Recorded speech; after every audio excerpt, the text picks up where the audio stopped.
Attorney, tulungan niyo ako. Di na po nagsusustento ang tatay ng mga anak ko. Nahihirapan na po ako.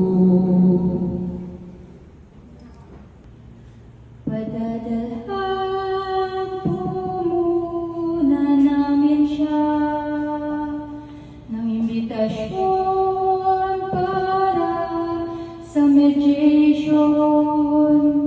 Nawa'y maliwanagan siya na ang sustento ay obligasyon niya.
Attorney, pakitulungan ninyo ang aking kuya.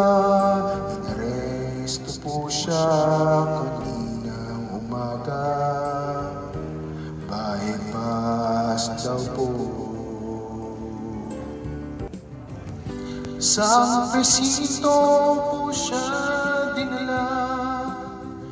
Pupuntahan ko siya, titignan kung may basehan upang sa korte di na masampan.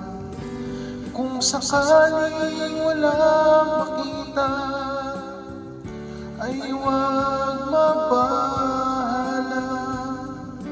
Sa hukuman ipagtatanggol siya, maging hanggang Korte Suprema.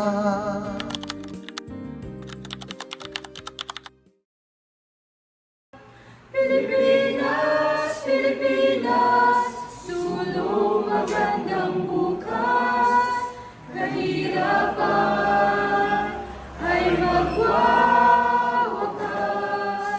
upang kaunlaran malat sa Pilipinas.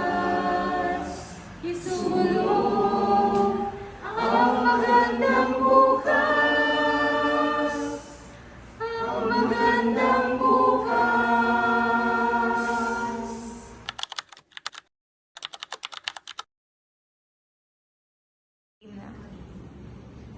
Good morning, Kap. Kumusta po kayo? Opo, Kap. Nagnonotaryo po kami. Pakitipon na lang po mga solo parent.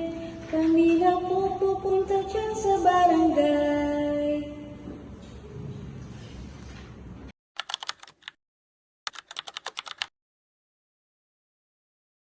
Bayan lumulong sa saya, tinting ang hamog ng ligaya, tagumpay ang misyon.